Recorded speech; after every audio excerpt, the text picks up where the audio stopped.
പരിശുദ്ധമായ നാമം മഹത്വപ്പെടട്ടെ. ഈ ശബ്ദപരിധിയിൽ എന്നെ അടുത്ത മകനുമായി ശ്രദ്ധിക്കുന്ന എല്ലാ പ്രിയപ്പെട്ടവർക്കും വേഗം വരുന്ന യേശുക്രിസ്തുവിന്റെ നാമത്തിലുള്ള സ്നേഹബന്ധത്തെ അറിയിക്കുന്നു. ഈ രാവിലെ ഈ സമയം നിങ്ങളുടെ കാതുകളിൽ സന്ദേശം എത്തുവാൻ കാരണമാക്കിയിരിക്കുന്നത് ഒരു പക്ഷെങ്കിൽ ഈ സന്ദേശം ഈ സമയമായിരിക്കും നിങ്ങളുടെ ജീവിതത്തെ നിത്യമായ രക്ഷയിലേക്ക് എത്തിക്കുവാൻ കഴിയുന്നത്. കാരണം സുവിശേഷം അറിയാത്തവരാരും എന്നെ ശ്രദ്ധിക്കുന്നില്ല.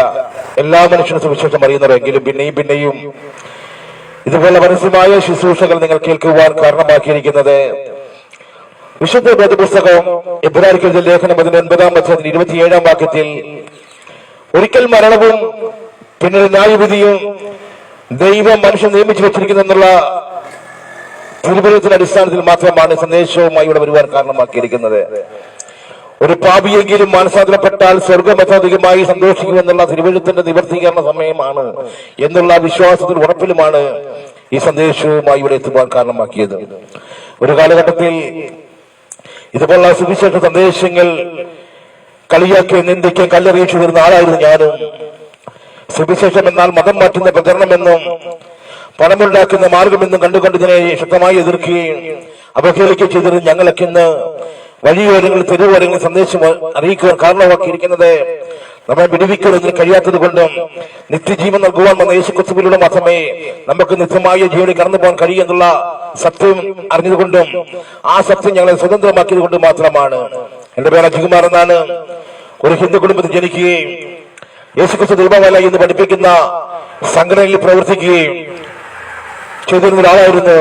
എന്നാൽ ജീവിതത്തിൽ രോഗം കടന്നു വരികയും കോട്ടയം മെഡിക്കൽ കോളേജ് ഹോസ്പിറ്റലിൽ പരിശോധിച്ചപ്പോൾ എയ്ഡ്സ് എന്ന മാരകമായ രോഗമാണ് എന്നും ഈ ലോകത്ത് വരുന്നില്ല എന്നുള്ള ഡോക്ടേഴ്സിന്റെ വാക്കിൽ യേശുവിലേക്ക് എത്തിക്കാൻ മുഖാന്തരമാക്കി 2015 18 വർഷങ്ങൾക്ക് ശേഷം എയ്ഡ്സ് എന്ന മാരകമായ രോഗത്തെ സൗഖ്യമാക്കി യേശുക്രിസ്തുവിനെ ഒരു രോഗസൗഖ്യ വിധാനപരമായി യേശുക്രിസ്തു ഭൂമിയിലേക്ക് വന്നത് നിത്യജീവൻ നൽകുവാനുള്ള സത്യമായ സന്ദേശത്തെയാണ് ഞാനിവിടെ നിന്ന് വിളിച്ചറിയിക്കുന്നത്. അറപ്പാനും മുടിപ്പാനും കള്ളം വരുമ്പോൾ ഞാൻ വന്നിരിക്കുന്നത് സമൃദ്ധിയായി ജീവൻ നൽകുവാണെന്ന് യേശു പറഞ്ഞു.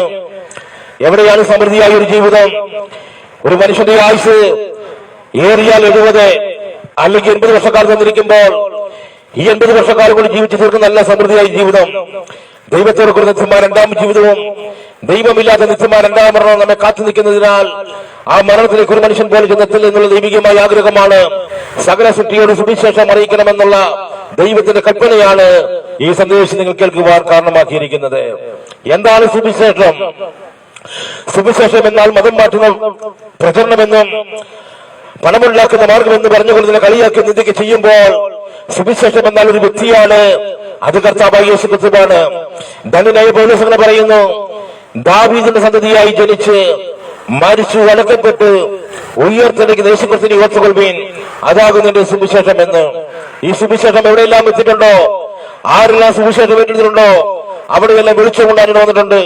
ഞാനൊക്കെ ജീവിത ഒരു കാലഘട്ടത്തിൽ പാപത്തിന്റെ പരക്കുല ജീവിതമായിരുന്നു. മദ്യത്തിലും മയക്കുമരുന്നിലും മറ്റു ലഹരി പദാർത്ഥങ്ങൾ ഉപയോഗിച്ചുകൊണ്ട് ഞങ്ങൾ കുടിക്കുന്ന മദ്യത്തിനകത്ത് ഞങ്ങൾ നശിപ്പിക്കുന്ന ഈ ഭൂമിയിലാണ് സന്തോഷം എന്ന് കണ്ടുകൊണ്ട് ജീവിച്ചിരുന്ന ഒരു ജീവിതമായിരുന്നു.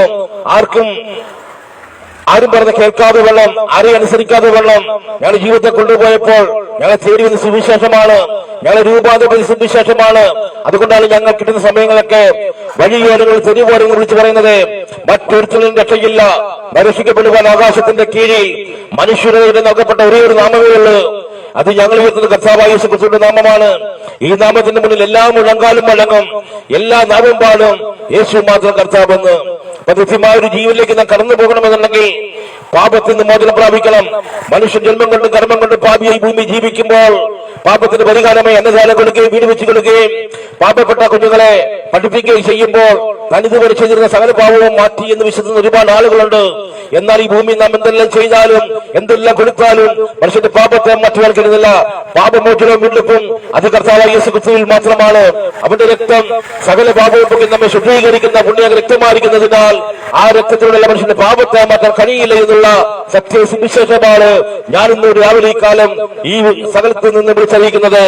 അപ്പൊ പാപത്തിന് പരിഹാരമായി നാം പരിഹാരത്തിന് വേണ്ടി പലതും ചെയ്തുകൊണ്ടിരിക്കുമ്പോൾ എന്തെല്ലാം ചെയ്താലും പാപ പരിഹാരം കാണാൻ കഴിയുന്നതല്ല. എന്നാൽ നാം പോലും അറിയാതെ നമ്മുടെ ജീവിതത്തിൽ പാപം കടന്നു വരുവാൻ കാരണമായത് ആദ്യ മനുഷ്യനായി ആദാം മനസ്സിനെ കേടുകാഴ്ച നിമിത്തമാണ്. ആദാം എന്ന മനുഷ്യനെ ദൈവം സൃഷ്ടിച്ചത് തന്റെ സ്വരൂപത്തിൽ സാദൃശ്യത്തിലുമായിരുന്നു. എന്നാൽ ദൈവത്തിന്റെ വാക്ക് കേൾക്കാതെ അനുസരണ കേടുകാഴ്ച നിമിത്തം പാപവും മരണവും ഭൂമിയിൽ വരുവാൻ കാരണമായി. ആബേൽ മരണത്തിലേക്ക് പോയ മനുഷ്യനെ പിന്നെയും ചേർക്കുവാൻ കൽപ്പനകളും പ്രമാണങ്ങളും യാഗങ്ങൾ നൽകിയെങ്കിലും മനുഷ്യൻ പിന്നെയും പാപത്തിലേക്ക് പോകുവാനും ദൈവത്തിന്റെ ശബ്ദത്തിൽ മറിഞ്ഞിരിക്കുവാൻ ഇടവന്ന്.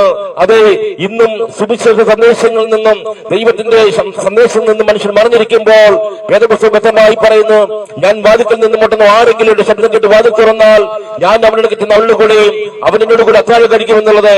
അതെ, ഈ സന്ദേശം നിങ്ങൾ വാതിക്കൽ നിന്നും കേൾക്കുമ്പോൾ വിശുദ്ധ വേദപുസ്തകത്തിന്റെ അടിസ്ഥാനത്തിൽ ദൈവത്തിന്റെ ശബ്ദമാണ്, ദൈവികമായ സന്ദേശമാണ്. പാപത്തിന് പരിഹാരം നൽകുവാൻ വേണ്ടി സ്വർഗത്തെ സകല മഹിമയും വേണ്ടി ഇറങ്ങി വന്ന യേശുക്രിസ്തുവിന്റെ സന്ദേശമാണ്. മനുഷ്യനെ തെറ്റിപ്പോയപ്പോൾ ആ മനുഷ്യനെ വീണ്ടെടുക്കുവാൻ സ്വർഗത്തിൽ സകല മഹിമയും വേണ്ടി താളഭൂമിയിലേക്ക് ഇറങ്ങി വരികയും 2000 വർഷത്തിന് മുമ്പേ എന്റെ ഈ നിങ്ങളുടെ ശാപത്തെയും പാപത്തെയും മരണത്തെയും വഹിച്ചുകൊണ്ട് കാൽവരിയിൽ യാഗമാകുകയും കല്ലറ ഉപേക്ഷിച്ചുകൊണ്ട് 3-ാം നാൾ പുറത്തു വന്ന് ഞാൻ വീണ്ടും മടങ്ങി വരുന്നത് പറഞ്ഞു പോയിരിക്കുന്ന യേശുക്രിസ്തു വരവിടുത്തിരിക്കുന്ന യാസന വേളയിൽ ഈ സന്ദേശം ഏറ്റെടുക്കുവാൻ തക്കവണ്ണം നിങ്ങളുടെ ജീവിതത്തെ അത് നിശ്ചയിക്കാൻ സഹായിക്കട്ടെ എന്നുള്ള ദൈവികമായ ആഗ്രഹമാണ് ഇവിടെ ഒരുപാട് കാരണമാക്കിയിരിക്കുന്നത്.